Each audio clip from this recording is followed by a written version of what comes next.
Welcome to Speed Bump Garage. My name is Kent, and I was not going to make a video on this, but I've been having intermittent fuel level gauge issues with my 2018 Ram 2500 with the Cummins diesel. And the reason I wasn't going to make a video on it is because, let's be honest, it's pretty boring. This is almost a completely factory truck when you guys are used to seeing us work on stuff like that F100. And also, I'm not particularly qualified to work on a new Ram, but I thought I could tackle this issue.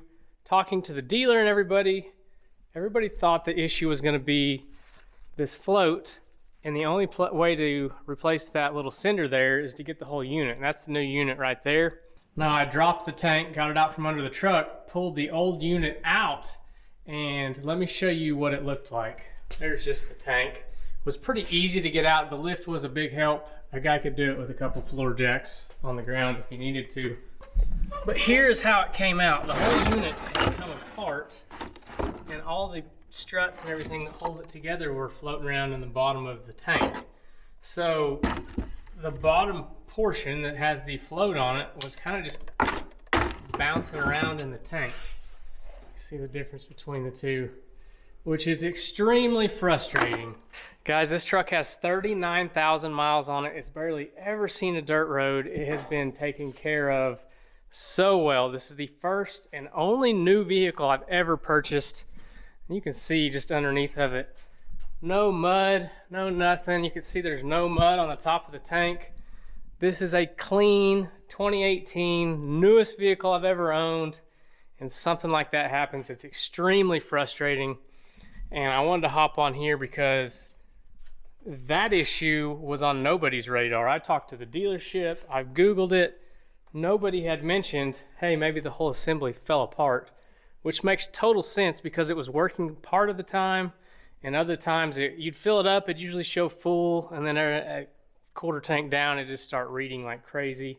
Now, I did purchase that whole unit. It was about 280 bucks. I'm gonna go ahead and run that, but I think a guy could probably put this back together. I'm not positive what holds those rods in the top holes. I don't see anything, but a guy could probably pin them so they wouldn't fall back out, but all the parts were there. Obviously, they were just in the bottom of the tank. You can see how it's kind of spring-loaded. So if you wanted to tackle that, if you're having that same issue, I think you could put it back together with what you have, as long as your truck's still running and the pump's good. Now, I'm not going to film the whole installation, but I'll show you what you've got to disconnect to get this tank out.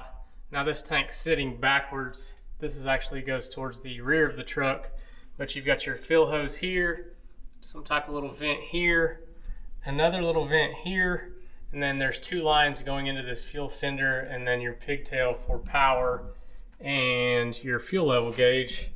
And then there's this little clip here that your DEF lines run through if you have a diesel. And all that stuff's pretty easy to get to. Lots of room to work. I do think a guy could do it with two floor jacks on the floor. Pretty easy. There's your return line. Your supply fuel line is there. And you can see your hoses. There's your fuel fill hose. There's one vent. And there's the other one. Pretty straightforward repair. If your Ram's having fuel level gauge issues, it'd probably be something worth looking into. This truck has been babied. I haven't ball hauled it. It's been on very few dirt roads. It's just had to have been a manufacturer defect that thing came apart. I wanted to cut in here. It's actually the next day. Got the truck done and out of the shop last night, and I was about to put this unit on the shelf just because I think it's still a good unit other than the chassis being apart on it. So I took an ohm meter. Also, I ohmed the new one before I installed it, so I know what the readings were on it.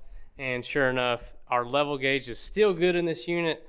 The bottom of it was just swinging around where it couldn't read accurately. If you want to ohm your unit, it is the two center pins there. You just need some type of meter. I've got a fluke meter, but even just a cheap meter will work. You can check those ohm readings just to make sure it's tracking. A bad one usually will not track at all. This one, obviously the pump's good, the truck was still running. The fuel level cinder's good. Still a good unit other than the chassis that fell apart. So we'll put that on the shelf. If I ever have a failure, I'm sure I could make another good one between the two of them. And I put 5 gallons of diesel in the truck before I pulled it out last night. Brought us up to 1/8 of a tank. I'm gonna run to the quick stop and fill it up just to confirm that we track back full. And then my fuel level anxiety will be gone, because having to track that 400 miles between fill-ups every time on a truck that you don't drive every day, sometimes it'll take me 2 months to put 400 miles on it, and I'm always trying to think in the back of my head, when's the last time I got diesel. So that'll be gone. Let's head to the quick stop, fill it up, and then we will wrap this video up for the second time. All right, we got just under 1/8 of a tank, or maybe right at 1/8 of a tank with the 5 gallons. Let's fill it up, see where it gets us. And at 3.79 a gallon, this is gonna hurt.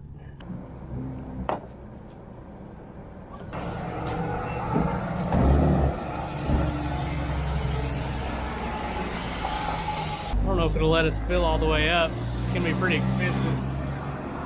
I typically don't run it that low because a lot of these quick stops have a $100 limit. I don't know if $100 is gonna get it today. It's gonna take quite a bit of fuel. Looks like it's tracking up.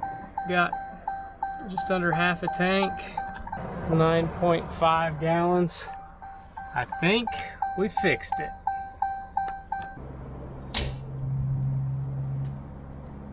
$96.57. I did get a 10-cent a gallon discount, so it's $3.69 a gallon. Kept her under 100. Let's see what our gauge looks like. It's all the way full. I have not seen it that full since I've been having issues. Anyway, guys, I hope this video helped you out. Like I said, this issue was not on my radar. I thought I had just a bad level gauge or level sensor, but that wasn't the case at all. So if this helped you out, please give this video a like. If you found a different issue with your truck, maybe put it down in the comments. Maybe we can help some of the other DIY guys out there trying to get their Rams fixed. Thank you so much for watching.